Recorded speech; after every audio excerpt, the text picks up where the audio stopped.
el video, como siempre, con el tema que nos toca ver hoy.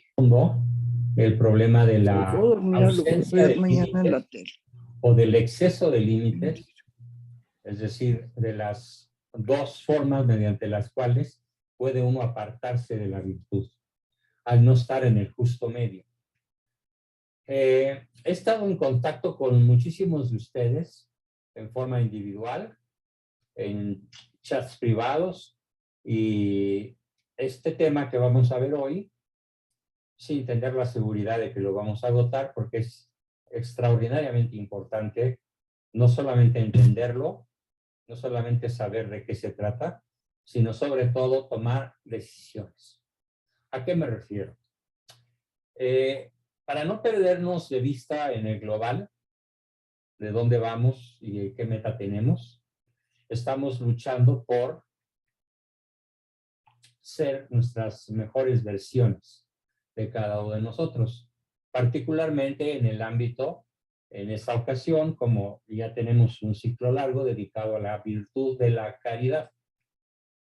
Y a lo largo de las semanas últimas, como decía, he tenido contacto con muchos de ustedes, no menos de 20 personas, y cuando digo 20 personas también me estoy refiriendo probablemente a 20 parejas, entonces un total de 40. Claro, son ustedes mucho más de 40, pero es muy importante que se acabe por entender y por practicar lo que es la legítima defensa en multitud de situaciones que enfrentamos en la vida cotidiana y que en general las personas no saben enfrentar. Bien porque se someten y caen en un concepto falso, en un concepto inadecuado, de una falsa resignación, de una falsa obediencia. Doctor, por si acaso no se ve el video. Así es el entorno en el cual se han venido desarrollando, o bien entran en una franca agresividad. De cualquiera de los dos extremos, evidentemente esta no es una solución. No es un acto de caridad el someterse y callar. No es un acto de caridad agredir a quien nos agrede. Entonces, ¿dónde está el justo medio? Bien, el justo medio en el concepto de caridad o amor bien entendido por uno mismo, aquí sí la psicología moderna, pero no la postmoderna. Ya se ve mi pantalla, ¿verdad? Gracias, Francisco, por advertirme. Me distraje horriblemente, ofrezco una disculpa. Continuamos.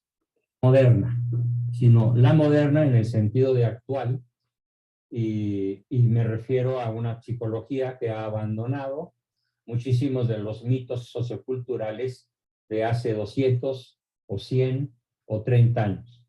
¿Y a qué concepto me refiero de modo específico? Me refiero a la asertividad, que va a ser la manera de aprender a fijar límites al marido abusivo, al marido alcohólico, a la esposa infiel, a la esposa casquivana, manipuladora e inconsistente, a los hijos rebeldes o a los hijos ninis. ¿Sí? En fin, la aplicación al concepto de asertividad es tremendamente amplia y aplica a multitud de cosas. Pero hay que entender muy bien, a fondo, lo que es realmente la asertividad. Hace 7 meses, en noviembre del 2021, di una introducción ligera al concepto de asertividad y muy probablemente muchos de los que hoy me acompañan no estuvieron en aquella introducción. Pero en esa ocasión, aprovechando materiales muy bien escritos, muy bien pensados, que ha desarrollado mi hijo Juan Bosco, a quien le doy el crédito porque es un trabajo que él hizo sobre la asertividad, pues vamos a aprovechar esa aportación que él hace a nuestra Escuela Mexicana de Psicología Realista y vamos a profundizar entonces en el concepto y en su práctica.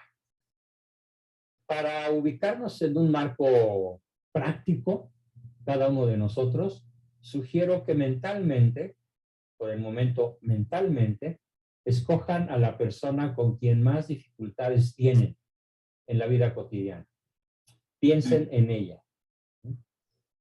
Marido, esposa, padres, hermanos, hijos, prójimos, quien sea o quienes sean los prójimos más difíciles de sobrellevar, con quienes tenemos más dificultades en la vida cotidiana, ya sea por todos los vicios extremosos a la derecha o todos los vicios extremosos a la izquierda.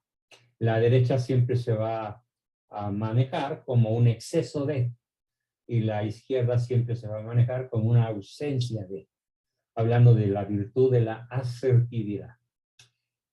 Aclaramos, ¿qué significa la palabra asertividad y cómo se escribe? La palabra asertividad viene del latín, de la lengua latina, acertum, acertum o acerto, y se escribe con S, cosa que muchas personas ignoran y la escriben con C. Y cuando yo les pregunto, ¿qué significa ser asertivo?, me contestan un gravísimo error. Ser asertivo es estar en lo cierto. Pues no. No necesariamente una persona asertiva está en lo cierto, porque puede estar en lo no cierto o defendiendo una causa injusta, pero de modo asertivo. La asertividad es una virtud secundaria, pero en el orden práctico de la vida cotidiana es una virtud tan importante como el hecho de poder respirar o beber agua o comer. Es una situación que nos va a permitir, un magnífico hábito que nos va a permitir resolver, como lo dice la palabra, de modo autoafirmativo, infinidad de dificultades con las que nos topamos constantemente. ¿Qué significa la palabra acerto o acertum, derivada del latín, ya castellanizada como acerto y también como asertividad? Bueno, el acerto o el acertum es una proposición verbal o de lenguaje corporal o conceptual, es una postura que se asume de manera autoafirmativa. Algo así como, este soy yo, aquí me planto con mi opinión, no sostengo que mi opinión es la verdad absoluta, pero al menos es lo que yo alcanzo a captar. Y esa manera de captar la realidad en una persona asertiva es frecuentemente más correcta que en una persona no asertiva, porque la persona asertiva está dispuesta a escuchar también la opinión de su oponente, o la opinión de su adversario, o la opinión de la persona con la cual tiene dificultades en la vida cotidiana. Pero así como el asertivo se afirma ante el otro, el asertivo también permite y facilita que el otro se afirme. Y ambos, trabados en una relación asertiva, evitan la guerra, por un lado, por el extremo derecho, y evitan la sumisión, o el silencio aparentemente resignado que tantos azotes causa. Sobre todo, y lo digo sin ambajes, cáncer. Una persona no asertiva que se traga sus tristezas, se traga sus opiniones, se traga sus puntos de vista, se traga sus amarguras, definitivamente es un candidato con altísima posibilidad de contraer cáncer en el órgano más débil de su cuerpo. Porque, y puede ser cualquiera, el órgano más débil en un varón de mi edad, pues es la próstata. Y últimamente las personas que tenemos el riesgo de morir o de tener una vida muy dolorosa debido a esa enfermedad, pues puede ser propia de la edad, ¿sí? Pero si es antes de la edad, quiere decir que hay factores de orden psicológico que llevan a las personas, independientemente de su edad, a desarrollar cáncer, en el caso del varón, en ese órgano tan vulnerable, en esa glándula tan vulnerable, como es la próstata, y en la mujer generalmente los senos o la matriz. Por lo tanto, como una aportación a la salud psicobiológica o biopsíquica y aún social de todo el grupo y de todas las personas que posteriormente me escuchen, tengo el enorme gusto de dar para todos la primera lección, sencillísima, de lo que es la asertividad. Es muy sencillo ser asertivo. Fíjense, no te compliques la vida, sé asertivo. Y tenemos aquí 8 cosas para comenzar a ser asertivo. ¿Extrañas a alguien? Llámalo y búscalo. ¿Quieres reunirte con alguien? Invítalo. ¿Quieres que te entiendan? Explica. ¿Tienes una duda? Pregunta. ¿No te gusta algo? Recházalo y dilo. ¿Te gusta algo? Disfrútalo y hazlo saber. ¿Quieres algo? ¿Necesitas algo que tú no tienes? Pídelo. Pídelo. ¿Amas a alguien? Díselo y hácelo sentir. En estas 8 expresiones podemos decir, y en otras muchísimas más que van a ir surgiendo, podemos decir que ser asertivo es así de simple. Y si me regreso, conozco en este grupo y en otros muchos grupos y en muchísimas personas que tienen nostalgia por alguien y no lo llaman. Se quieren reunir con él y no se atreven a decírselo. Muchos de ustedes, sobre todo más damas que varones, quieren o necesitan ser entendidas y no explican, no manifiestan, no hacen ver su punto de vista, no lo explican, se lo tragan. Algunas personas tienen dudas y prefieren quedarse con las dudas con tal de no ser tachadas de tontas o de ignorantes. Muchas personas tienen rechazo por alguien o por algo y es natural. No todos somos moneditas de oro, ¿no? Más bien nadie. Y no se atreven a manifestar ese rechazo, ese disgusto, esa alergia, por así decirlo, o esa repulsión que sienten frente a una persona en concreto o frente a sus acciones.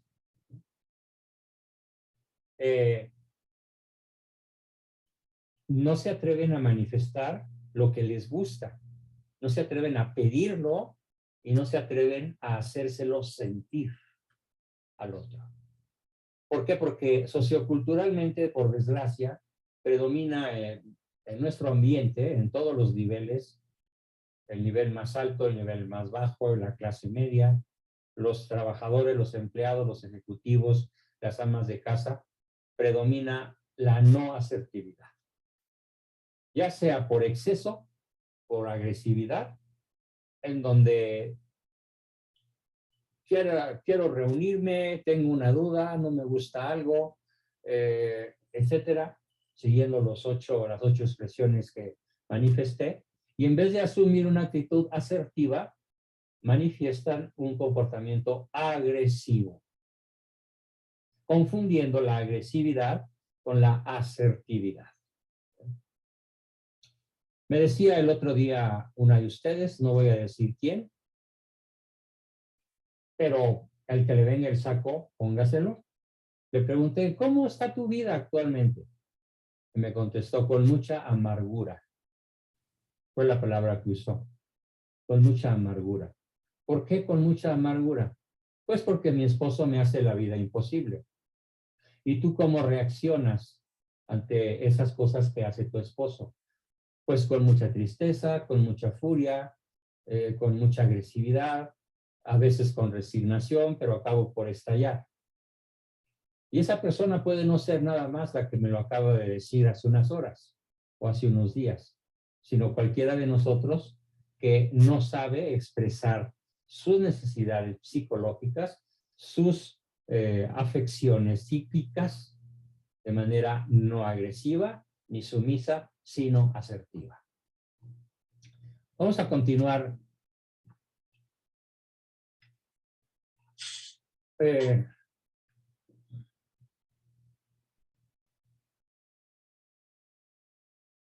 Muchas personas, yo quisiera que aprovecharan este taller antes de que se termine la oportunidad de aprender o de aplicarlo. ¿Por qué? Porque no hay remordimiento más fuerte que valorar las cosas una vez que ya se han ido o una vez que no es posible decirlas, disfrutarlas, tenerlas o dejarlas. Porque también el asertivo sabe dejar, sabe alejarse, sabe romper relaciones tóxicas que no conducen más que, como lo dijo esa persona, a la amargura, a la tristeza, a la depresión y por lo tanto a comunicarla prácticamente a toda la familia. Desde luego, el error principal de esta persona que vive su vida con amargura es que le ha concedido a su marido alcohólico, le ha concedido de modo injusto, de modo torpe, de modo desinformado e inadecuado, le ha concedido el poder de hacerla vivir con amargura. Por lo tanto, yo invito a esa persona a que le quede el saco cuando otro me hace la vida amarga, cuando otro tiene el poder de deprimirme, desconcertarme, enfurecerme, estallar, sacarme de mis casillas.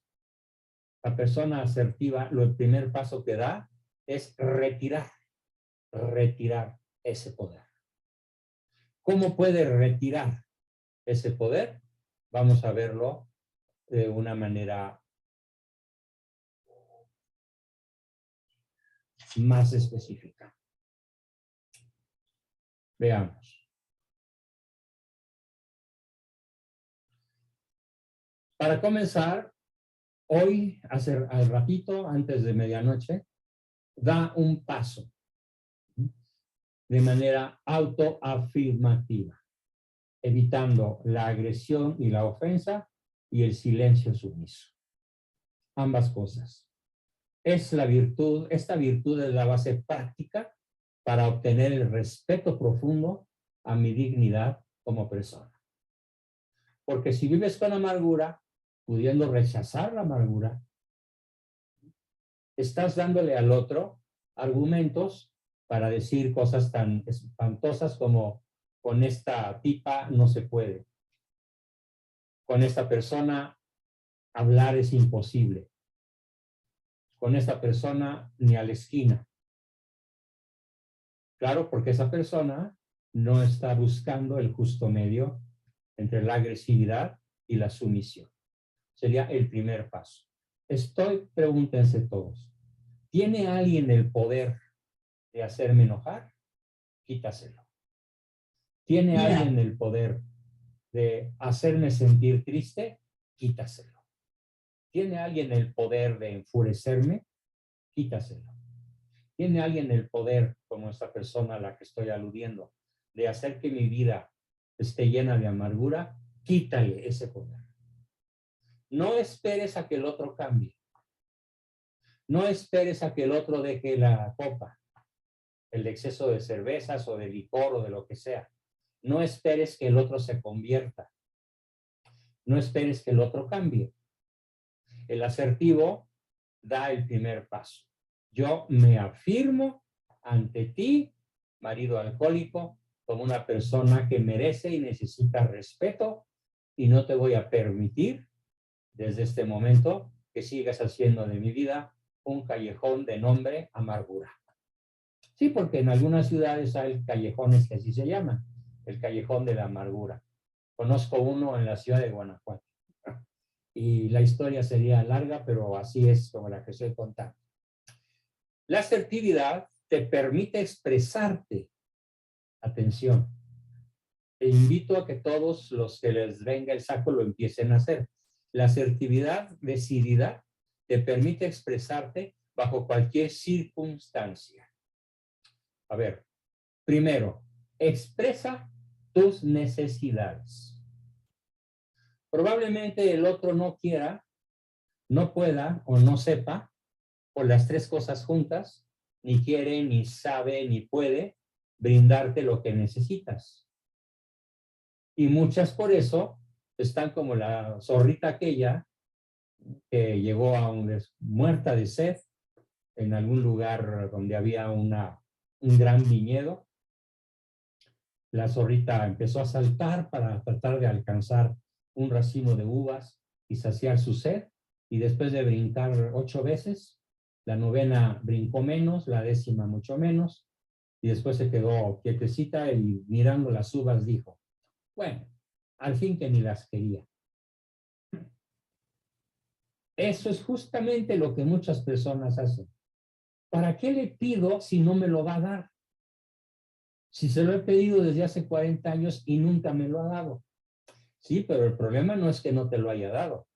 El problema es que estás sometida a la amargura que él te provoca porque tú le das el permiso.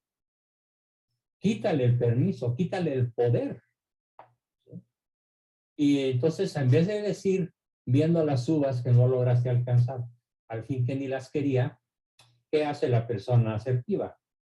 Aunque este caballero, aunque este tirano, aunque este mal hombre o esta mala mujer no me quieran dar, no me sepan dar, no me puedan dar lo que necesito, eso no me lleva a decir, vaya, al fin que ni las quería. Al contrario, me lleva a decir, las necesito y las voy a seguir pidiendo porque tengo derecho a ellas, pero sin agredir, sin ofender, sin tampoco someterme y decir, bueno, al fin que ni lo quería. Entonces, el primer paso que vamos a dar, suceda lo que suceda y sea el otro como sea, es expresar nuestras propias necesidades. ¿Qué necesitas? Exprésalo. La otra noche hubo aquí en casa de ustedes una fiesta, unos invitados de mi esposa, y ella me dijo, bajo un ratito a recibirlos y ahorita subo. Y pasó 1 hora y no subió. Entonces, en vez de enojarme o en vez de someterme, le marqué a la extensión. La casa tiene extensiones de teléfono en diferentes habitaciones, es de 3 o 4 niveles, y le dije, necesito que ya te subas, te extraño, te necesito aquí conmigo. Ah, caray, se me fue el tiempo, no me había dado cuenta. Ahí voy, papito. Y sí, 5 minutos después subió, pero le expresé lo que necesitaba. Y algunas personas que estaban con ella, obviamente, se dieron cuenta de mi llamada y les pareció rarísimo que una persona con más de 4 décadas de matrimonio todavía le esté diciendo a su esposa, sube conmigo, que te extraño, me haces falta. ¿Sí? Y ni siquiera me preguntó para qué. ¿Por qué? Porque no se trata de extraño porque necesito que hagamos algo, sino simplemente reclamo tu presencia, porque necesito tu presencia. De modo no agresivo y de modo no sumiso. Tus necesidades, expresa también tus deseos. No porque estos se vayan a cumplir, sino porque tienes derecho a expresar tus deseos. Otra cosa dificilísima, pero importantísima. Aprende a expresar tus sentimientos. No esperes expresar tus sentimientos en la medida en la que tú te imagines que el otro los va a escuchar, o los va a comprender, o se va a empatar con ellos. No. Expresa tus sentimientos, aunque sea probable que el otro ni te pele, que el otro ni te escuche, o que incluso el otro se burle de tus sentimientos. ¿En dónde radica la virtud de la asertividad? En expresar tu alegría, expresar tu tristeza, tu miedo, tu ira, no dejarte llevar por la iracundia, pero sí expresar lo que te enoja o te molesta. Y expresar también algo de lo más difícil de expresar, sobre todo a los varones, que es la ternura. Entonces, ¿cómo vamos a aprender a ser asertivos? Aparte de todo lo que ya había dicho, de expresar las necesidades, expresar los deseos, vamos a expresar los sentimientos, lo que sentimos. Es tremendamente saludable expresarlos. Y repito, justamente porque repitiendo es como aprendemos. Al expresar tus deseos, necesidades, sentimientos y una más, opiniones y creencias, de manera directa, honesta, no agresiva ni sumisa. Así rapidísimo, dicho todo en una sola expresión de voz, en un solo enunciado. La asertividad nos permite expresar bajo cualquier circunstancia nuestras propias necesidades, deseos, sentimientos, opiniones y creencias de modo directo, honesto y no agresivo ni sumiso. Tanta. Esa es la asertividad definida en términos normalmente prácticos y muy aplicables. ¿Qué va a suceder cuando no tienes el hábito de hacerlo? Bueno, pues no tienes el hábito de hacerlo simplemente porque no has hecho lo que acabo de decir que nos conviene hacer. Empieza a hacerlo y un día vas a poder decir lo siguiente. Como yo aprendí a ser asertivo, dando el primer paso sin esperar a que el otro lo dé, la asertividad hace que los estímulos que me llegan sean exactamente aquellos que nos fueron enviados y hace que enviemos aquellos mensajes que en realidad queremos enviar y que logran proyectar nuestro respeto y retroproyectar el respeto de los demás. Una aclaración importantísima aquí. He escuchado y he leído infinidad de veces en las discusiones que suelen llegar a desarrollarse en el chat de varios, en diversas circunstancias y situaciones, he llegado a escuchar un error muy, muy grave del que quiero a todos hacerlos conscientes. ¿Cuál es ese error del que en infinidad de ocasiones no nos damos cuenta que estamos cometiendo?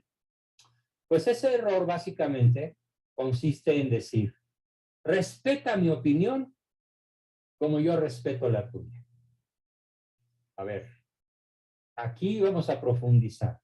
¿Qué es lo que vamos a respetar en el otro?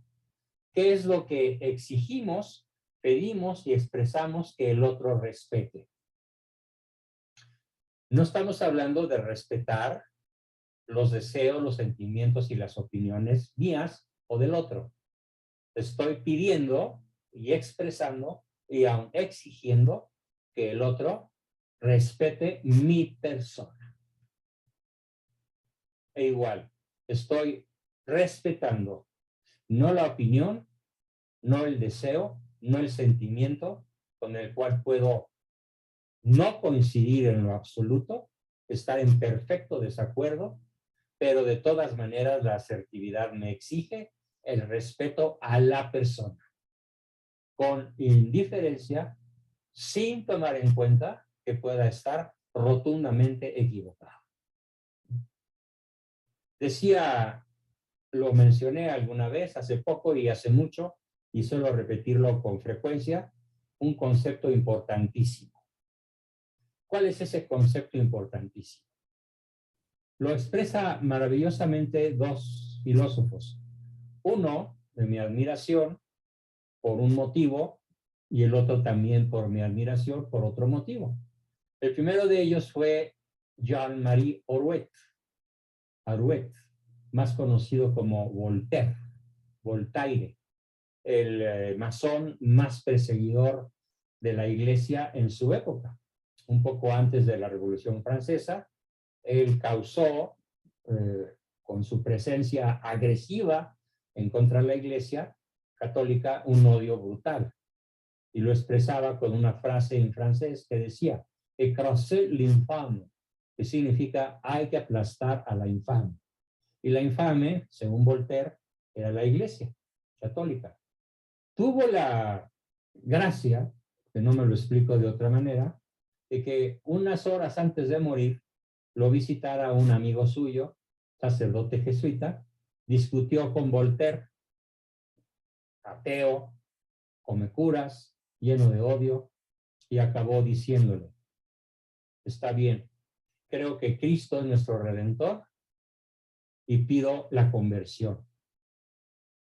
Y se convirtió en los últimos minutos de su vida y expresó algo que le enseñó este cura, cuyo nombre no se conoce, nada más se sabe que lo visitó un sacerdote amigo de él. Y la expresión que dijo Voltaire, ya converso, fue, disiento de usted, disiento de ti, pero daría mi vida por defender tu derecho a disentir. Entonces, ¿qué es lo que se respeta? La persona, porque esa persona tiene derecho a disentir de mi opinión. Y yo también tengo ese derecho. Tengo derecho a disentir de tu opinión. Sin embargo, a lo que no tengo derecho, ni tú ni yo tenemos derecho, es a que cuando hay disenso, haya choque, haya ofensas, haya pelea, haya amargura, volviendo al caso que presenté hace unos minutos. No es necesario, porque si somos asertivos, estamos cerrándole el paso a la amargura, a la tristeza, al aislamiento, a la soledad, a la enfermedad, al cáncer. Estamos dando un paso maravilloso hacia la salud. Y ese respeto a la persona incluye 3 conceptos fundamentales que son adherentes, inseparables de la asertividad. El primero es la empatía. Es la capacidad de ponerme en los zapatos del otro y de pensar, bueno, pues él actúa así, él piensa así, él siente así, porque su desarrollo desde niño lo ha llevado a este modo particular de ser. Es el primer paso inherente a la empatía, inherente a la asertividad. Ser empático con esa persona. Disiento de ti, pero daría mi vida por defender tu derecho a disentir de mí. Es un concepto esencial. El primero, aplicándolo, la frase de Voltaire, es pues la empatía. El segundo es la compasión. La compasión. Qué difícil es, incluso lo digo por mí, lo confieso sin ambajes, con personajes como los más notables y de más rating en la política mundial y particularmente en la política de mi patria, de México, en donde el sentimiento que me brota con más naturalidad, con más espontaneidad, es el del desprecio. Incluso a veces siento odio, siento coraje, rabia e indignación. Pero si aplico el concepto de empatía y lo pongo en manos de Dios, aunque me cueste mucho trabajo, pido por él. Es esencial en el concepto de asertividad rogar por quienes nos persiguen. Además, no es la psicología moderna la que descubre este concepto. El primero que lo plantea, con todas sus letras, tal como yo lo estoy diciendo, pues es nada menos que Cristo. Cuando dice, rogad por quienes os persiguen. Pero sin el concepto de empatía, dentro del concepto de asertividad, nos sería imposible utilizar la segunda herramienta de la asertividad, y es la tolerancia al mal. Es otro concepto que hay que aclarar. Imagínense qué horrible se oiría si cuando llega esa persona con la que tienes tantas dificultades y que en este país suele llamarse mi suegra, le dices, Bueno, suegra, pues te voy a tolerar. ¿Sí? Te voy a tolerar el rato que estés aquí. Te tolero. Sería muy ofensivo. No, la tolerancia es silenciosa. La tolerancia es humilde. La tolerancia es discreta. Y ojo, se tolera no a la persona, se tolera a lo malo de la persona. Se tolera el error, no a la persona misma. A la persona no la tolero, a la persona la respeto y la entiendo. Y puedo llegar a sentir compasión. Cuando finalmente, después de muchas disquisiciones, uno se pone a pensar, ¿y cómo es que Vladimir Putin llegó al momento en el cual dijo, disparen, invadan? Pues hay que ponernos en sus zapatos, en sus condiciones. Y esto, tal vez en el ámbito de lo externo, de lo político, de lo social, de lo empresarial, no sea muy difícil. Lo difícil es aplicar la empatía con el marido alcohólico, con la mujer infiel, con el hijo rebelde. Pero si queremos realmente no vivir en el callejón de la amargura, entonces empatémonos con él, con su persona, manejemos tolerancia y finalmente compasión, que significa sufrir junto con él, compasión, que no es lo mismo que lástima. Porque la lástima puede ofender, puede ser ofensiva, puede ser degradante de la dignidad del otro.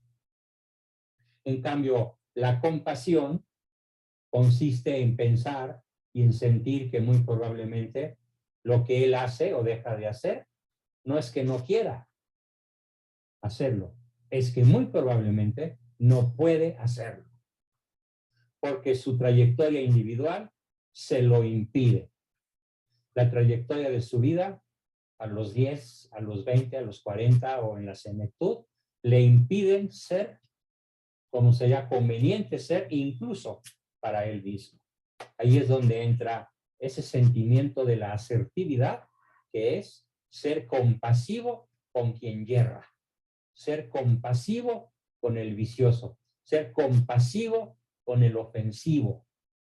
Porque finalmente, pues ¿dónde está la solución? Padre mío, perdónalos porque no saben lo que hacen. Y dejarás la amargura. No porque tu marido ya no sea alcohólico, no porque tu marido mágicamente de pronto se haya vuelto una finísima persona. No, eso muy probablemente no va a suceder. Pero el cambio sí se dio en ti. Y al ser asertiva, eres compasiva, eres tolerante y eres empática. O mejor dicho, eres empática, eres tolerante y eres compasiva. Finalmente, el orden de estos tres datos, de estas tres virtudes secundarias a la asertividad, su orden, el orden en el que las planteemos y las vivamos, no altera el resultado, pero usa las tres. Sobre todo si te autonombras cristiana. A esta persona a la que me contó que vive en el callejón de la amargura, le pregunté, ¿y crees en Dios? Sí, sí, cómo no. ¿Eres católica? Sí, también. Oye, ¿vas a misa? Sí. ¿Y te confiesas del odio que sientes por tu esposo? No, pues sí. Pero entonces, ¿qué le falta a esa persona? La congruencia. La congruencia. Porque el ser asertivo nos hace congruentes con nuestras creencias, con nuestra esencia individual y nos hace triunfadores a pesar de las circunstancias amargas, difíciles o llenas de obstáculos. De nada te sirve ser católica, de nada te sirve ir a misa, de nada te sirve confesarte cada 8 días o arrepentirte de todas las ofensas que le has hecho a tu marido si no has resuelto el problema previamente. El problema no se resuelve allá, en la iglesia. Acuérdense que dijo Cristo. Primero ve y reconcíliate con tu hermano y después vienes a traer la ofrenda al altar. Entonces, ¿qué es primero reconcíliate con tu hermano? Pues primero, sé empático con él, sé compasivo y sé tolerante. De este modo, vivimos la asertividad con absoluto respeto al otro. Y además, no se va a escapar del juicio final. Y si tú quieres ser mejor persona que él, te conviene, y hasta cierto punto tienes la obligación de orar por él, de ofrendar tu vida por él, porque el amor así es. Es una ofrenda de uno mismo. Y aquí es donde viene el grado máximo de dificultad para aplicar y entender el concepto de asertividad. Y el grado máximo consiste en poder vivir las ventajas de la asertividad, pero sin caer en la injusticia. Qué difícil es entonces distinguir en una situación específica o concreta, poder decidir, me callo y lo ofrezco por compasión, por tolerancia o por empatía, o defiendo mis derechos. Me defiendo porque tengo derecho a ello. Qué difícil es mantenerse en la delgadísima línea de la virtud. Pero me atrevo a decir que hay muchísimo más personas que caen en los dos extremos que personas que realmente consideran cotidianamente las enormes ventajas de lo que acabo de decir. ¿Cuáles son las ventajas? Son ventajas verdaderas. A diferencia de las ventajas falsas de la persona no asertiva y sí agresiva. Por ejemplo, me decía el otro día un caballero con un lenguaje un tanto soez. Sí, yo digo muchas groserías. No dijo groserías, dijo una carne veracruzana. Pero, y yo sé que se oye mal, pero descansa mi animal. ¿Cuál animal? Le pregunté. Sí, el animal que soy yo. Después de decir una grosería, de dar una mentada de madre, de decirle maldiciones a esta persona, era su esposa. Me siento bien, porque ya exploté. Y cuando menos del corazón o de cáncer, no me he de morir. Bueno, pues esa persona vive en un extremo que no le va a dar ninguna ventaja. Ninguna ventaja. Si somos realmente asertivos, distinguiendo cuándo voy a ser tolerante, empático y compasivo y cuándo voy a ser autodefensivo. Y si soy autodefensivo, sin ser agresivo ni sumiso, voy a tener varias ventajas maravillosas. Considerar yo mis propias necesidades y darles una jerarquía en mi vida. Voy a tener derecho a cambiar de opinión. Voy a tener derecho a expresar mis ideas y sentimientos. Y viene algo formidable en la siguiente línea. Aprenderé a decir no ante una petición sin sentirme culpable. ¿Cuántas veces, y lo he escuchado de muchos de ustedes, me cuentan, es que mi marido me dijo, vamos, y yo no me atreví a decirle no. Me quedé callada y fui, ¿no?, masticando la furia de haber ido a casa de su familia, a casa de su mamá, a casa de su otra señora, ¿sí? A una persona que anda por ahí, así le pasó. No ejerció su asertividad y tuvo que acompañar a su esposa a la casa del amante de ella. Todo sumiso y callado, como si fuera un corderito listo para que le claven el cuchillo sacrificial en el corazón. Hay personas que llegan a ese extremo por la falta de asertividad. No saben decir que no sin sentirse culpables. Incluso hay personas que no saben dejar de salvar a la gente.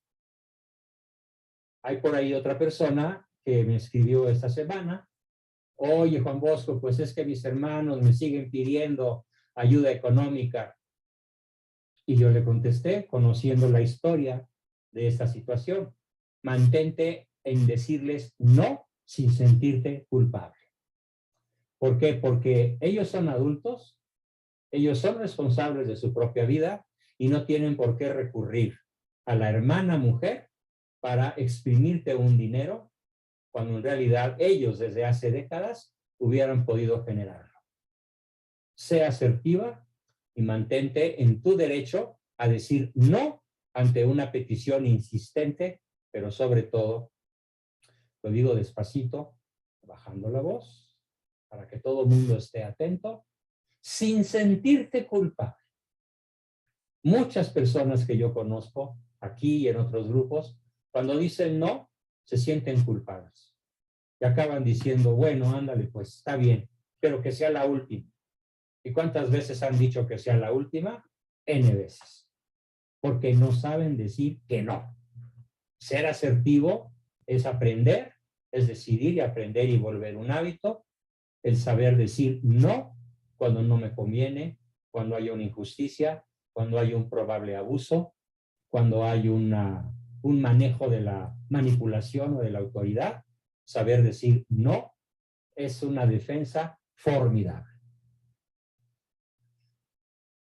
La asertividad nos permite otra enorme ventaja: cometer errores y no perder el afecto del otro. Probablemente este sea la mayor ventaja de la asertividad. El que se equivoca, el que comete un error, sabe expresar: no tienes derecho a enojarte conmigo porque yo me equivoqué. No tienes derecho a cerrarme la fuente de caricias porque hice una babosada, cometí un olvido, cometí un error que incluso nos costó una gran suma de dinero. Y yo me acuerdo en una ocasión de un familiar, un hermano mío, cuya esposa chocó y el coche fue pérdida total. Y lo primero que ella le dijo cuando él llegó al lugar del accidente, lo primero que él le dijo es: ¿cómo estás? ¿Estás bien? ¿No tienes nada roto? Qué bueno que estás viva. Y ella, temblando, le dijo: ¿pero me vas a seguir amando? ¿Me vas a seguir queriendo? Él ya había escuchado y vivido este concepto. Mi esposa tiene derecho a que yo no me enoje con ella, a pesar de que el auto familiar es pérdida total. Y fue difícil al principio saber qué tan culpable era ella. ¿Por qué? Porque la persona que la invistió de lado, pues se pasó un alto. Pero la señora no lo vio. Fue una mezcla de dos circunstancias desafortunadas.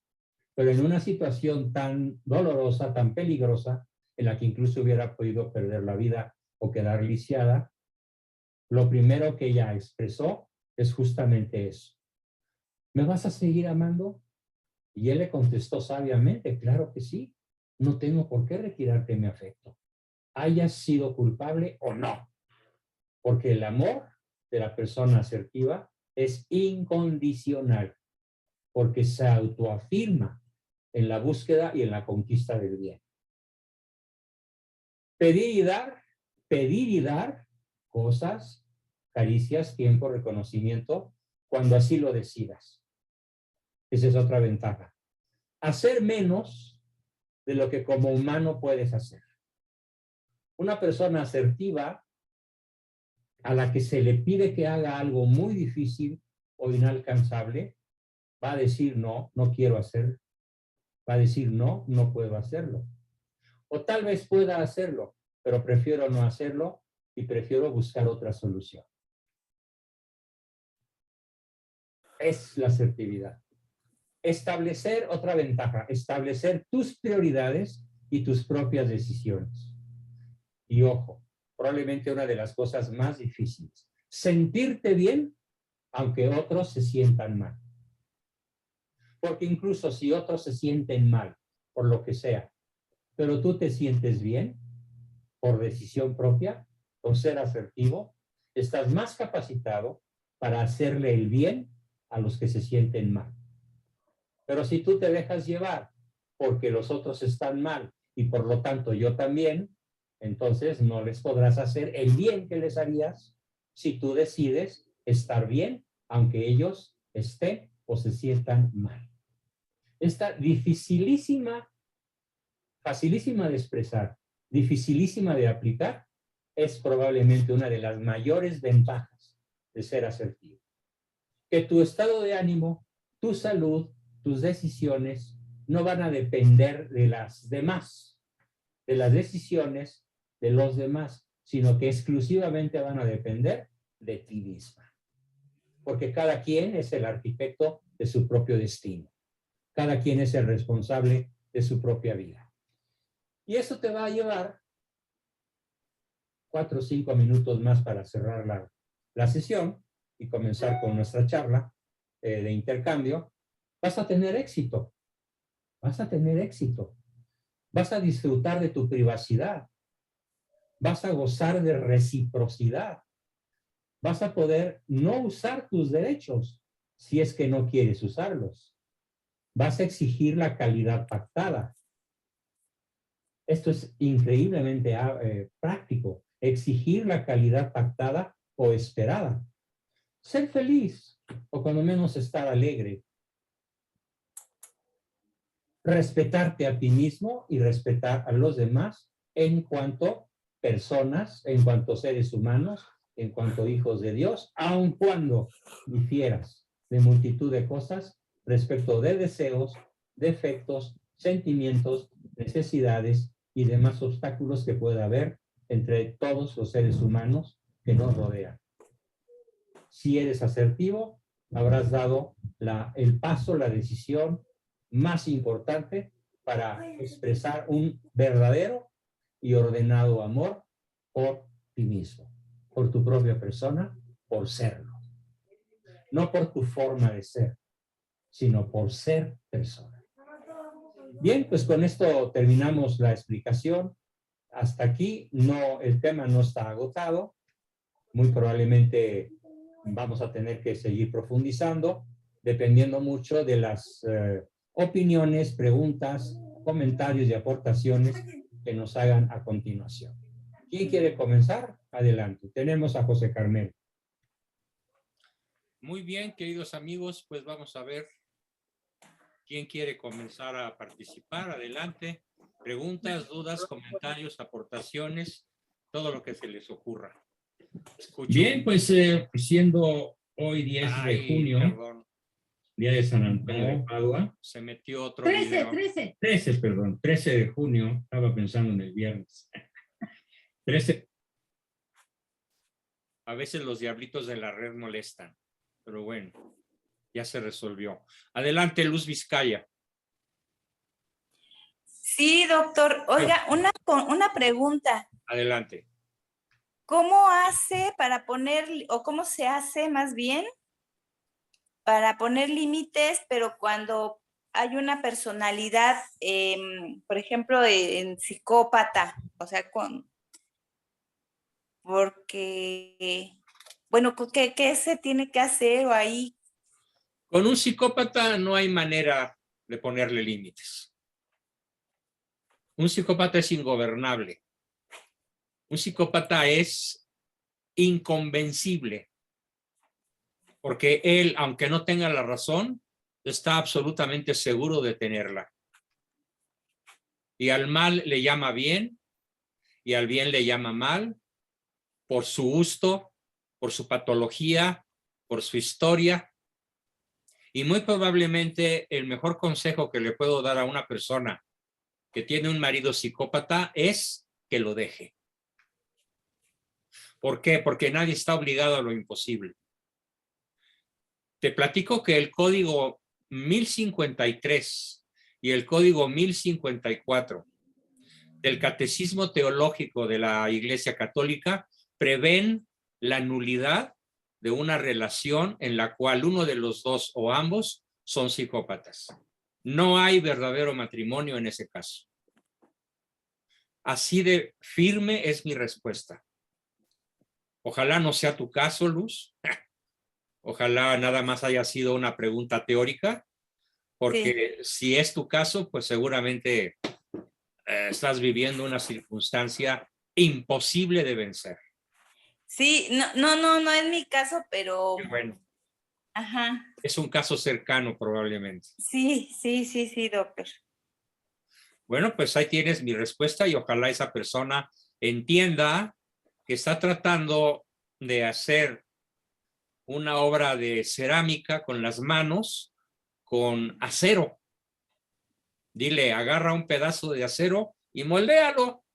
Ujú. Te va a decir, pues no se puede. Bueno, pues ese es tu caso. El psicópata que es tu marido, si es que es él, es como un pedazo de acero o de hierro que no se puede moldear con las manos. Ok. Sí, en mi caso, bueno, no, yo estoy divorciada, tengo 16 años, pero dentro de mi familia, cuando usted dio el tema de los perfiles como de psicópata y psicótico, Ajá. creo que sí hay dentro de la familia. Entonces, más bien mi pregunta es, en esa relación familiar, ¿qué haces? Aléjate. Aléjate lo más posible. No le menees los bigotes al tigre. Así de Ok. simple. Muchas gracias, doctor. Aléjate como un mecanismo de defensa. Yo he logrado que muchas personas víctimas dejen de serlo, asesorándolas en la forma de alejarse de algún psicópata.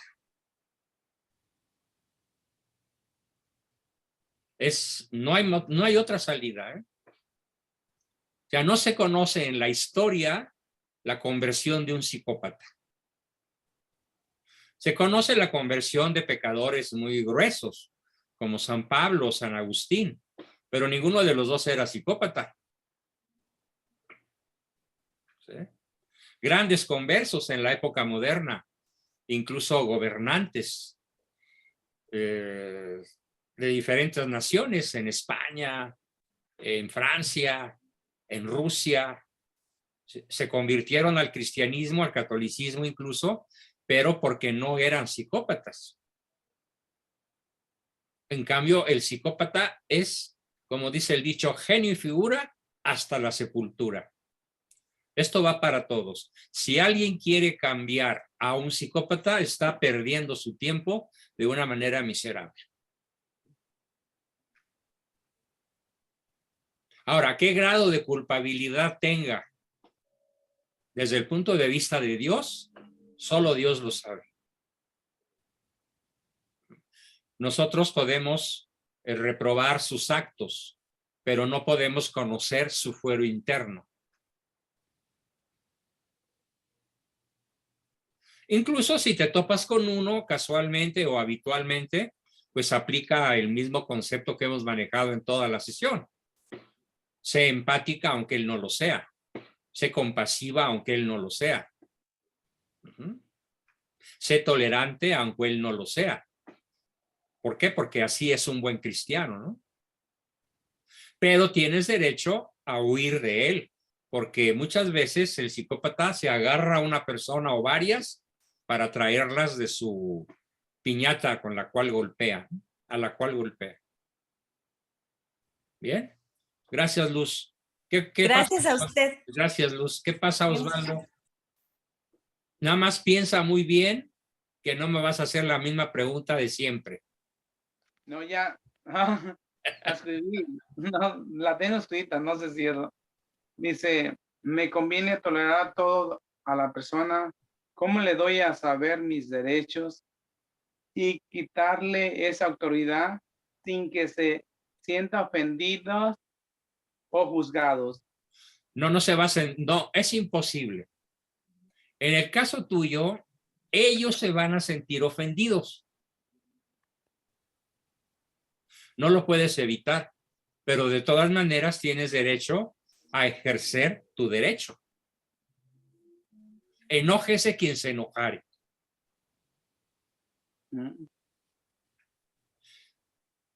esa trayectoria de tu esposa y de tus hijos tiene mucho de psicopatía, desgraciadamente. De acuerdo a todo lo que me has platicado y preguntado en el grupo.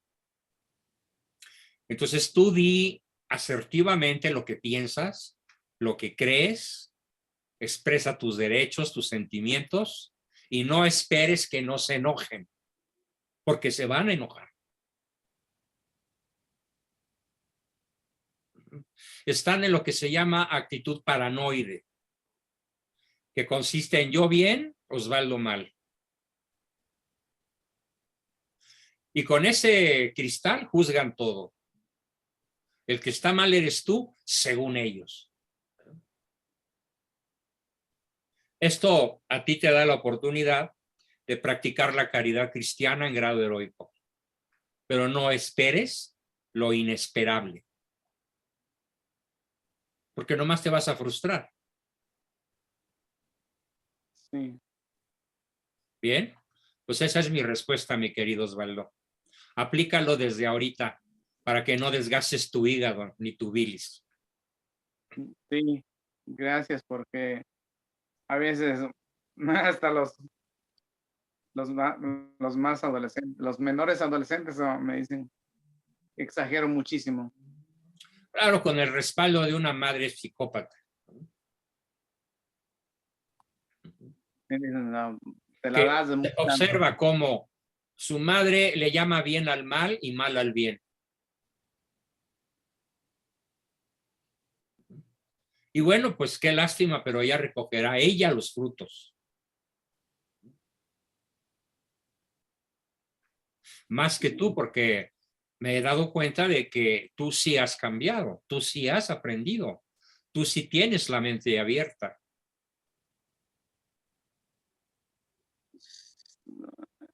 Deseo más formarme para transmitirles esa semillita a ellos, pero se cierran bastante. Tú no dejes de intentar, pero no esperes que te reciban bien. Bien. Tenemos por ahí otra persona que levantó la mano. Se desapareció. Era José Carmelo. ¿Dónde andas, José Carmelo?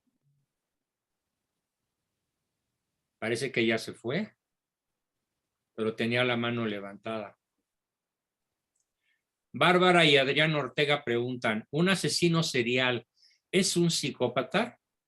En un altísimo porcentaje lo es. De hecho, se conoce en los anales de las policías de diversos países, se conocen estos perfiles porque se estudian científicamente y la conclusión es que en la mayoría de los casos un asesino serial tiene un perfil psicopático. Con eso respondo una pregunta que está en el chat escrito. Bien, adelante Luis Freddy. ¿Cómo está, doctor? Buenas noches con todos. Una consulta, ya pretendo ser asertivo. Muy bien. ¿Cómo darse cuenta o cómo saber o cómo intuir que una persona es psicópata? Es una primera consulta. Y también llevándolo al ámbito laboral, si yo tengo un jefe que es muy cambiante, un día puede estar de buenas, al poco siguiente puede estar de malas, y si tú le haces ver tu punto de vista o le indicas que no estás de acuerdo con lo que él piensa, bueno, te pueden tachar, ¿no? Este no va con lo que yo pienso y con los que le dicen amén a todo son los que ascienden, ¿no? En ese caso, en esas dos, ¿cómo proceder, doctor? Mantenerse, entiendo yo, ¿no? Mira, para empezar, una persona voluble, cambiante, que un día está de buenas y otro de malas, no tiene la patología psicopática. Probablemente tenga otra patología que tendría que diagnosticarse y que muy probablemente es, con los datos que tú me das, un bipolar, una persona bipolar. El bipolar es así. Hoy está en la cumbre de la alegría de la vida y a las 2 o 3 horas está en la más profunda tristeza y se quiere hasta suicidar. Y pasan 3 o 4 horas y vuelve a estar en la cumbre. Imagínate el grado de inestabilidad que produce en su entorno, el grado de inseguridad. Por eso es tan importante poder distinguir estas patologías que son paralizantes. Y sobre todo lo son en los negocios, ¿no? O sea, en los negocios, en las empresas, una persona con cualquier patología de las muchas que hay, pues es un jefe injusto, una persona improductiva, una persona trepadora e incluso una persona corrupta y que puede fácilmente incurrir en robos o en fraudes. ¿Correcto? No espero que con esto haya contestado tu pregunta. Aunque tal vez quedó algo por ahí en el tintero. Sí, o sea, lo que usted me recomendaría es continuar expresándole el punto de vista, ¿no? Siendo asertivo y que hay unas cosas que no estén bien, ¿no? Haz el intento, pero si sigue en esa actitud, pues yo te aconsejaría cambiar de chamba, cambiar de empresa, cambiar de trabajo. Porque una persona así como jefe, pues te tumba el ánimo, te tumba la energía, te tumba la productividad y quiere que tú trabajes como reloj suizo, pero él hace todo por descomponerlo. Así es. Piénsalo. Es Ok, que doctor, muchas muy gracias. pocas personas se dan cuenta. O sea, el 3 o el 4% de la población se da cuenta de que algo anda funcionando mal en su cabeza, en su vida emocional. Y los que se dan cuenta, pues rechazan con mucha facilidad la necesidad de un tratamiento profesional. Los que sí se dan cuenta y aceptan un tratamiento o una intervención profesional son una minoría verdaderamente asombrosa por lo pequeña que es. Si yo tuviera un chat y yo fuera una especie de Luis Miguel o de Justin Bieber, ¿cuántos habría en el chat? No cabrían. No sé, según yo, el máximo cupo es de 500. Pues obviamente 500 sería rebasado con mucha facilidad. ¿Cuántos están? 40, 41. La mejor audiencia es de los lunes, hasta con 80 a veces. Los viernes es importante la audiencia también, pero la menor es los miércoles, es el grupo más pequeño. No entiendo por qué, pero así es. ¿Sí? Entonces hay que tener mucho cuidado, mucho ojo con quién te casas laboralmente. Porque, y a diferencia del matrimonio sacramental, pues obviamente no estás casado con tu empresa. La puedes dejar en el momento que te convenga, ¿no? No sé qué decisión vayas a tomar, pero si te puedo asesorar, ya sabes que estoy a tus órdenes. ¿Okay? Ok, gracias, doctor. Gracias, Luis Freddy. Y tenemos aquí a una hermosa pareja de la hermana República de Ecuador. Adelante, Francisco, Dani, ¿quién quiere aportar, preguntar? Hola, estimado Juan Bosco, Hola, saludos a todos. Francisco, igualmente estimado. La pregunta que tengo, y para llevar un poco el tema hacia los niños, mucho se nos ha dicho como padres que en vez de decirles a los niños, no hagas esto, lo tenemos que decir de una manera más asertiva. Y ahí es donde la palabra la hemos escuchado con mucha frecuencia, en cómo nos comunicamos con ellos. Y en vez de decirles, no hagas esto, decirles de una manera asertiva, ¿por qué mejor no haces lo de acá? ¿O por qué mejor no hacemos otra cosa? O sea, no decirle las cosas de una manera negativa, sino de una manera más propositiva. ¿Hay algún ejemplo o algo del tema que pueda llevar hacia la parte de la paternidad, especialmente con niños de edad escolar? Sí, por supuesto. Como lo dije en el chat hace rato, el tema de la asertividad no está agotado y quiero dar la sesión del próximo lunes y miércoles con la asertividad de los padres enfocada a la educación de niños. Eso va a tener una respuesta de 40 o 50 minutos porque es un tema delicado, es un tema complejo y sí, en efecto. Les cuento un caso. Tuve hace muchos años un paciente de 5 años que creía llamarse No. literalmente. Cuando tú le decías, hola, buenas tardes, qué gusto que llegaste, no contestaba, como si no estuviera escuchando. Oye, dime niño, ¿cómo te llamas? No contestaba. ¿Cómo se llama tu papá, tu mamá, tus hermanitos? No contestaba. Y casualmente se me salió la palabra no cuando dije no entiendo por qué no contesta. En el momento que yo dije la palabra no, él volteó y me dijo, ¿qué? Lo hablé con los papás y me dijeron, el motivo de consulta es que el niño solo se comunica con nosotros cuando usamos la palabra no. Bueno, pues díganme cuántas veces le han dicho no, no, no, no, no a esto, aquello y a lo demás allá. No, pues miles de veces. Es terrible la palabra no. Y hay un concepto neurológico fabuloso. A ver, vamos a hacer el experimento con todo el grupo. Y díganme qué pensaron. No piensen en rinocerontes. ¿Qué pensaron? En rinocerontes. Entonces, lo que sucede desde el punto de vista neurológico es que el cerebro no procesa la palabra no. ¿Ah? El no afirma la conducta negativa del niño. Hasta llegar a ser lo que en psicología profunda se llama un oponente desafiante. Desarrolla una patología infantil que se llama opositor desafiante. Está contra y además te desafía.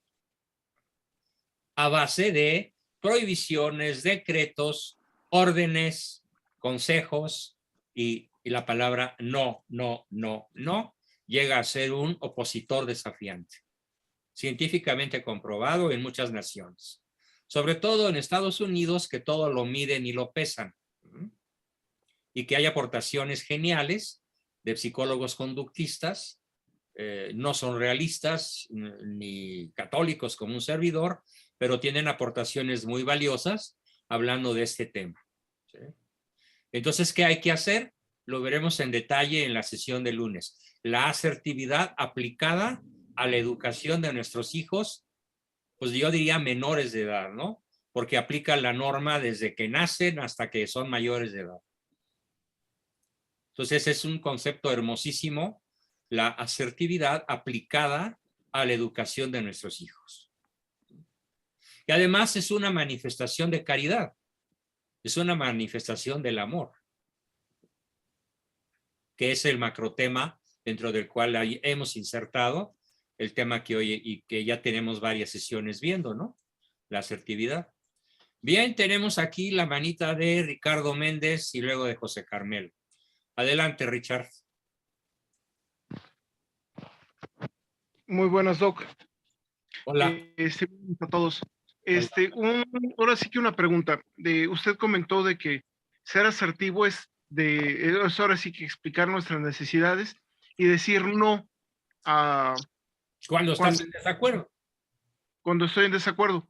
Pero ¿cuándo es el límite entre lo bueno y la exageración del no o el puro egoísmo? O sea, una cosa es cuidarse uno mismo y otra cosa es caer en el egoísmo. Claro. ¿Cuál es el límite? Bueno, yo diría que el límite es individual. El límite consiste en el justo medio y es dar una respuesta puntual a una pregunta tan general es prácticamente imposible. No hablo de algo general, hablo o sea, cómo detectarlo uno, porque más bien yo entiendo que eso es que entra en el rango de la casuística, pero aún dentro de la casuística hay elementos que nos permiten identificar qué es y qué no es. ¿Qué elementos pudieran ser? Bueno, hay un elemento básico que es que cuando dices no, lo dices de tal manera que no ofendes al otro. Claro, el otro puede ser un paranoico o un maníaco depresivo o un neurótico irremediable y aunque no seas tú ofensivo ni agresivo, él puede sentirse ofendido, según él. Como ahora, un ejemplo formidable de lo que estoy diciendo es la cristianofobia. Toda defensa del matrimonio natural es llamada homofobia, ¿sí o no?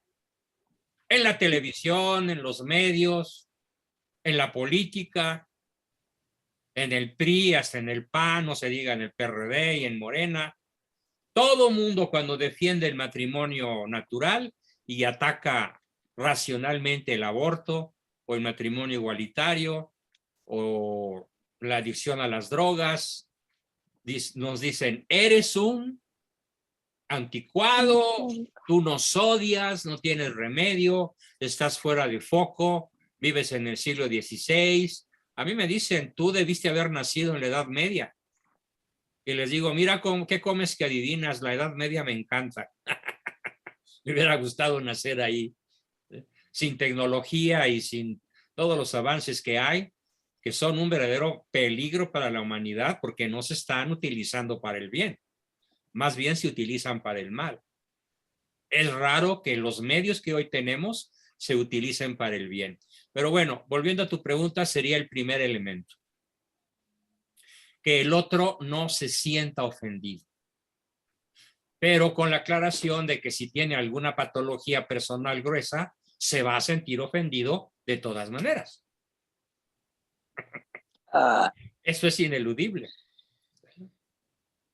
Espero con esto haber contestado tu pregunta parcialmente, pero también es un tema que en el que podemos profundizar en próximas sesiones. Lo voy a tener muy en cuenta.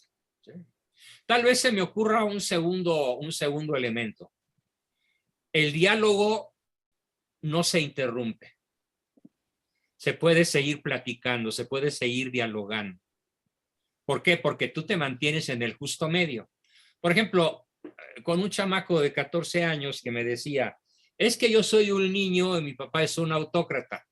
¿Cómo puedo lograr que mi papá no sea tan autócrata? La contestación fue, a ver, mantente tú en el adulto. Aunque él te grite, tú contestas con voz pausada y con voz baja. Aunque él sea irracional, tú contestas racionalmente. Invariablemente, ¿qué va a ocurrir dentro de 10, 15 o 20 minutos? Papá va a dejar de gritar. Pero si tú gritas, si tú te das por ofendido, si tú te vas, si tú te enojas, ¿quién pierde? Y me dijo, no, pues yo, pues deja de perder. ¿Sí? Entonces, mantente en el adulto, racional, empático, tolerante, compasivo, mantente ahí. Y te aseguro que acabarás por reeducar a papá, sin decírselo directamente. No le pidas que sea un padre adulto. Sé tú un adulto y podrás modificar a papá. Y esto va para todos, ¿eh? Si tú te mantienes en el adulto, podrás modificar a tu esposa. Bueno, hasta tu suegra. Yo tengo esa experiencia. Cuando mis suegros me conocieron, literalmente me detestaban. Incluso mi suegra llegó a decir, Juan Bosco es Satanás, así de ese grado. Y yo me propuse conquistarlos. Y lo logré como en 2 o 3 años. Y mi suegra llegó a decir, muchos años antes de morir, y en paz descanse, que de todos sus hijos varones no se hacía un Juan Bosco. ¿Pero por qué? Porque invariablemente a todos sus juicios agresivos, sus descalificaciones y demás, yo me mantuve asertivo, compasivo, tolerante, hasta que le gané la batalla. Y después nunca hice mención a eso, obviamente, ¿no? Bien. Tenemos la manita levantada perdón, primero vi a Adrián y luego a Oliva. Primero a las damas, Oliva. Perdón, no la levanté. Perdón, pero querías Fue decir por algo. equivocación, tal vez. No te preocupes. Tenemos a Adrián. Gracias. Adelante, Adrián. Sí, buenas noches. Una pregunta y un comentario. La pregunta es, ¿qué sería lo contrario de la asertividad?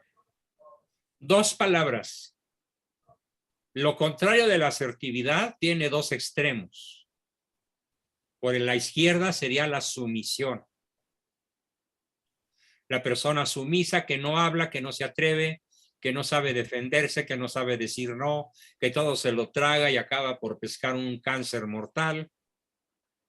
La persona que no pelea por sus derechos, que no dice nada acerca de sus necesidades, no ejerce sus derechos, es la persona sumisa, que en ego estado se llama niño padre sumiso. Y por el extremo derecho tenemos la agresividad, que por desgracia muchísimos psicólogos actuales confunden ambos términos. No, díselo en la cara, suéltaselo. No, señor, no es así.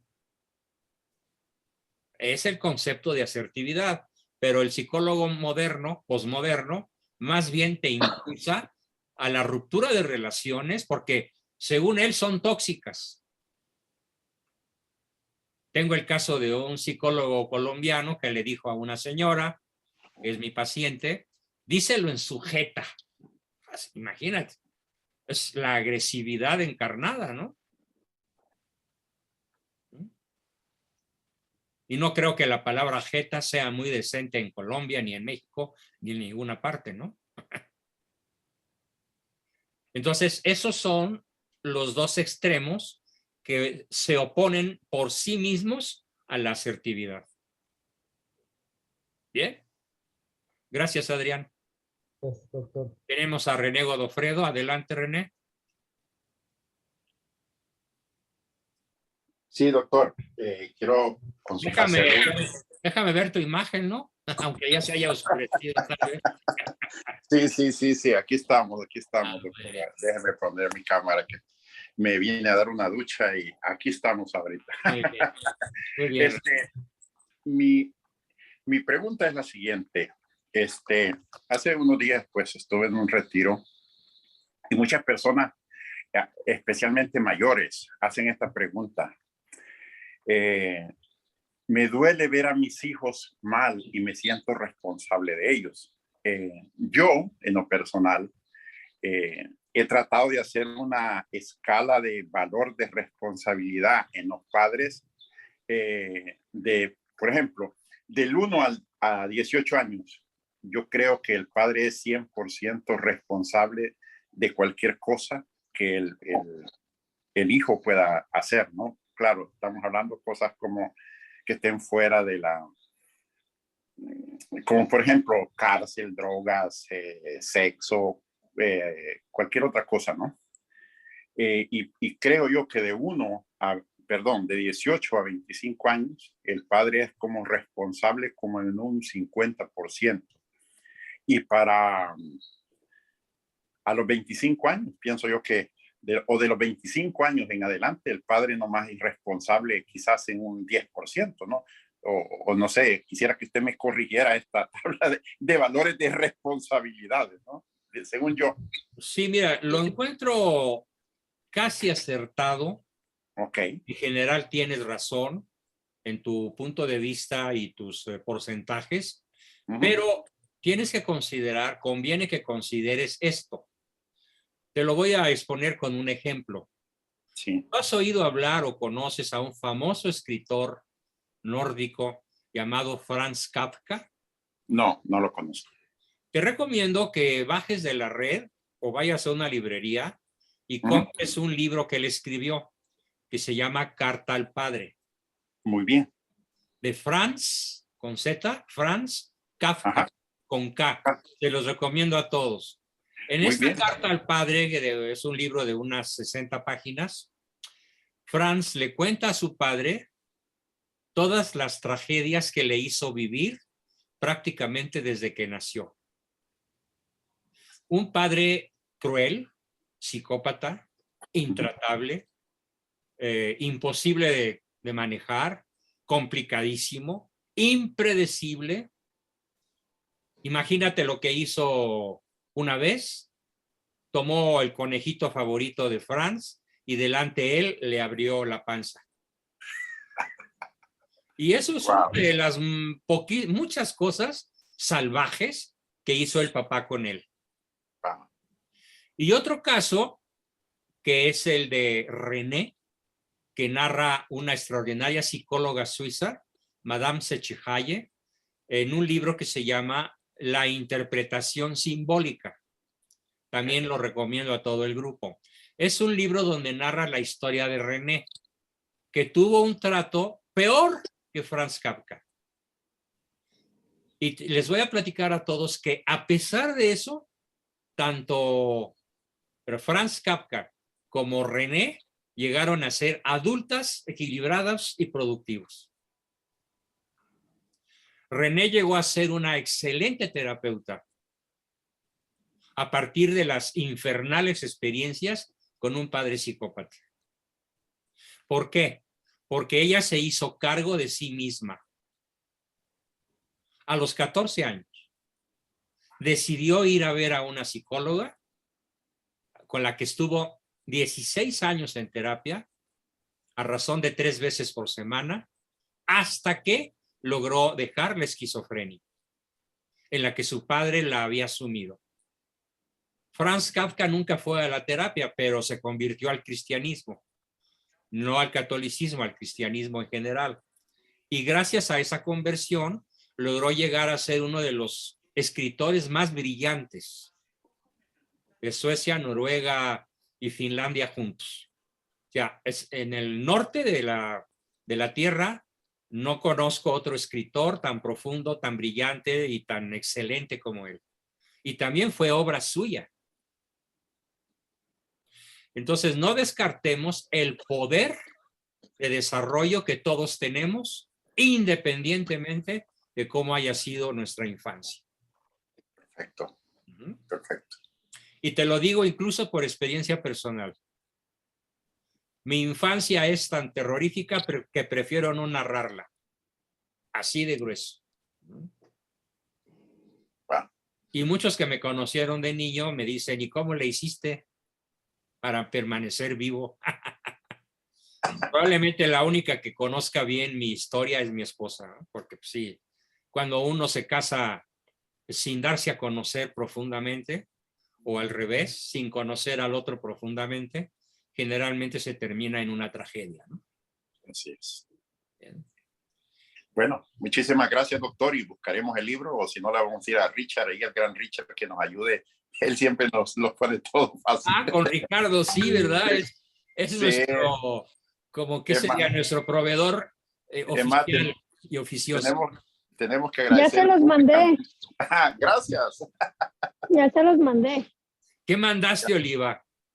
El libro. ¿Cuál de los dos? El libro de la carta. La carta al padre de Franz Kafka. ¿La enviaste a varios o a dónde? A varios. A varios. Ah, bueno, pues si estás en varios ya tienes acceso a ella. Y si alguien no tiene acceso, dígamelo y se lo mando. Gracias, Oliva. Ahora es un audiolibro. Un audiolibro. Ah, qué bien, más dramático, ¿no? ¿Cuál es el otro libro para buscarlo? El otro libro se llama, a ver, déjame recordar. Se llama Diario de una esquizofrénica o La interpretación simbólica. Se tiene ese doble título. Diario de una esquizofrénica o La interpretación simbólica. Y la autora es Madame, que lo voy a deletrear, S-C-H-E,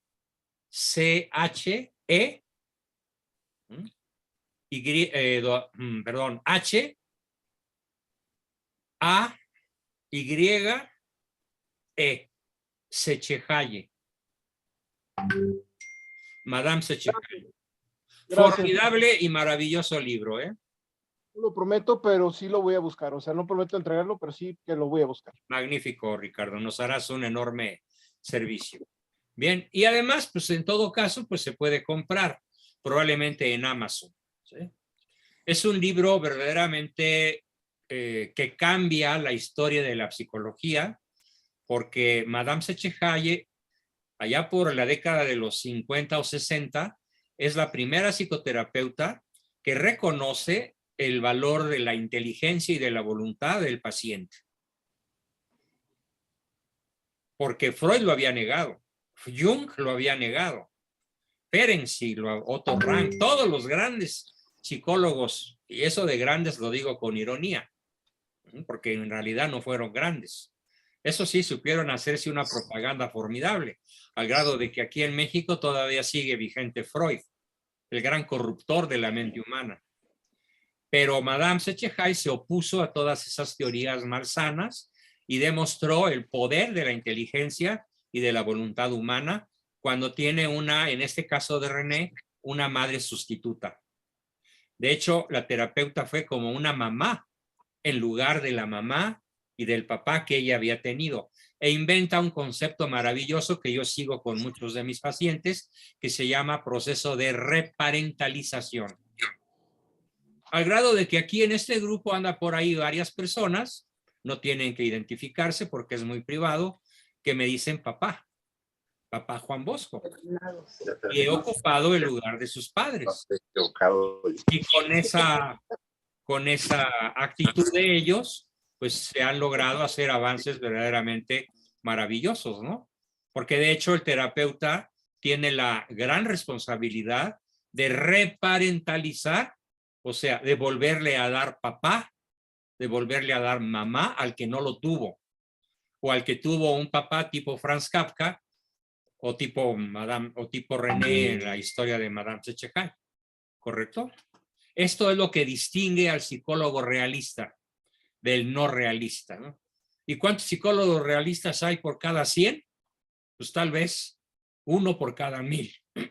Y a lo mejor, perdón, se me cerró la garganta, y a lo mejor me quedé exagerando.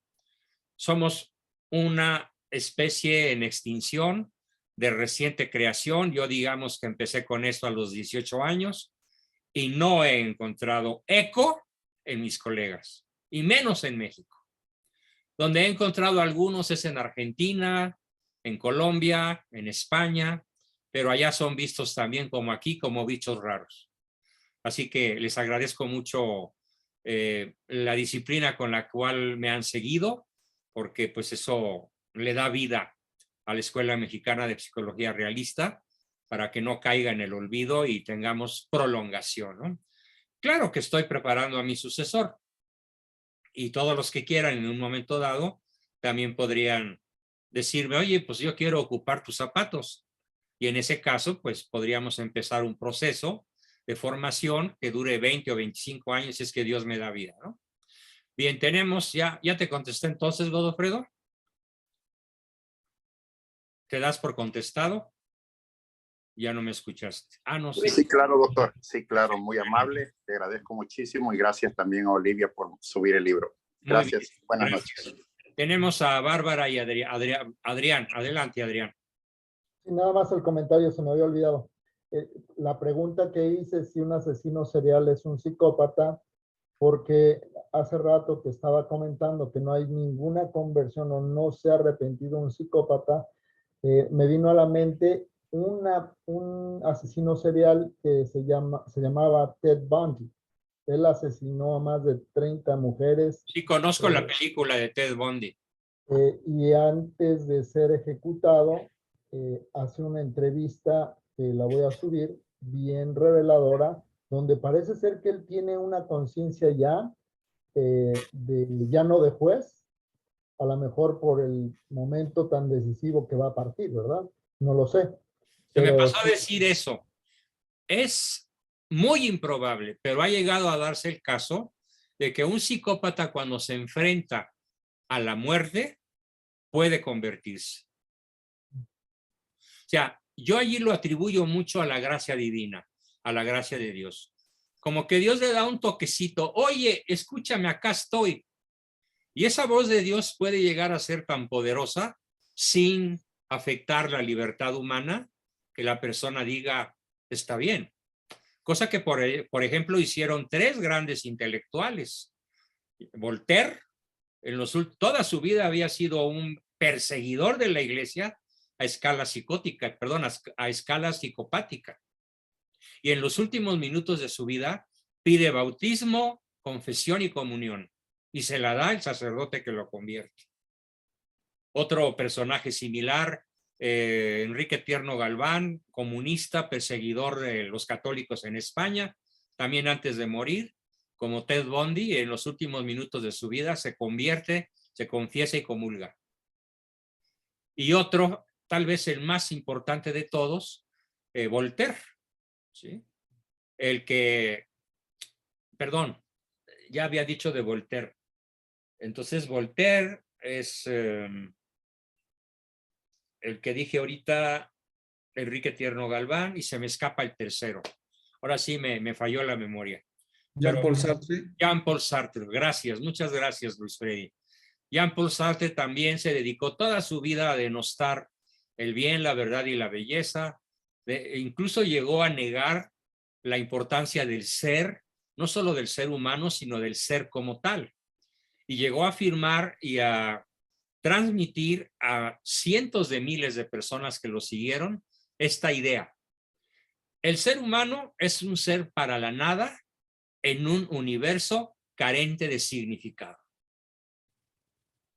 Y convenció a muchos, y muchos se suicidaron por eso. Pero en los minutos finales de su vida, también visitado por otro sacerdote jesuita que había sido su amigo en un campo de concentración nazi, aceptó que se había equivocado toda su vida con los argumentos que le dio el sacerdote, y las últimas palabras de él escritas, de las cuales es testigo la famosa María Félix. Gracias a ella se descubrió ese último testamento de Jean-Paul Sartre, donde dice: me niego a seguir creyendo que soy una partícula de la nada en un universo sin significado. Voy en pos de ti, Señor. Terminó de escribir esa carta y se murió. Pero no dejan de ser como hechos milagrosos, ¿no? Extraordinarios. Imagínate tú, si en el planeta se mueren, estaba viendo las estadísticas, se mueren 405,000 personas diariamente. Hay un sitio en la red que nos da ese dato. Tiene como 80 datos diferentes y uno de ellos es cuántas personas mueren diariamente. 405,000 personas mueren por día, hasta donde yo recuerdo. A lo mejor les mando la liga para que vean el sitio. ¿Cuántos de esos mueren sin arrepentirse? De eso no hay estadísticas. Pero si hubiera una conversión, tal vez los parientes darían noticia, ¿no? Voy a subir la entrevista porque ahí si se convirtió, la misericordia de Dios es tan infinita que... Tan abundante, sí, donde abundó el pecado, sobreabundó la gracia, ¿no? Es lo que siempre sucede. Muy bien, Ricardo, ¿levantaste la mano otra vez? Sí, rapidísimo nada más. No hay prisa. Bueno, sí. Fíjate el impulsor, apúrate. Lo que sucede, lo digo en afán de avisar de que no le voy a quitar el tiempo a los demás. Pero bueno, hay un detalle. Esa conversión última siempre se da cuando hay alguien que se sacrifique. Ha habido casos de personas que por ejemplo, están ya para ser ejecutadas y otra persona ofrece su vida de alguna forma u otra por esa persona que va a ser ejecutada. Y en ese último momento cambian, ven la realidad como es y cambian. Están casos que menciona Santa Teresita del Niño Jesús, están casos de muchos, de no pocos eventos, como para saber que sí los hay. Que sean abundantes, que sea la mayoría, eso ya no lo puedo decir. Pero de qué hay y de que no es algo tan raro, sí se da. Bien, Entonces, pues desconocía el dato de que Santa Teresita lo aporte, porque fue una mística extraordinaria que toda su vida tuvo tisis, tuberculosis, y ella ofrecía sus vómitos de sangre por la conversión de los paganos de China y de la India. Y se le atribuye que ninguna persona en la historia de la humanidad logró tantas conversiones como ella desde su convento.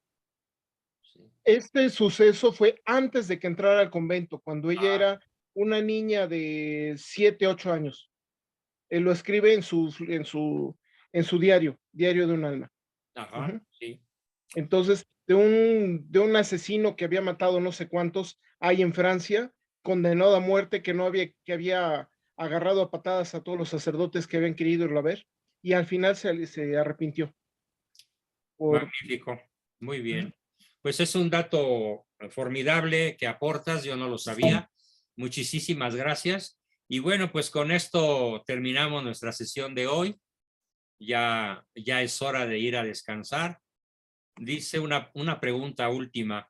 ¿Una persona bipolar es psicópata? No, no, para nada. ¿Una persona puede tener las dos cosas, bipolaridad y psicopatía? No es dado. O es bipolar o es psicópata, pero no es las dos cosas al mismo tiempo. ¿Ok? Bien, pues muchísimas gracias. Nos vemos el próximo viernes en nuestro taller de historia, que va a estar un tema de lujo, y nos vemos. Buenas noches a todos. Espero escuchar sus despedidas. Gracias, doctor. Buenas noches a todos. Gracias, doctor, como siempre, que se recupere y saludos a todos. Buenas noches. Muchas gracias. Buenas noches. Muchas gracias. Hasta muy pronto.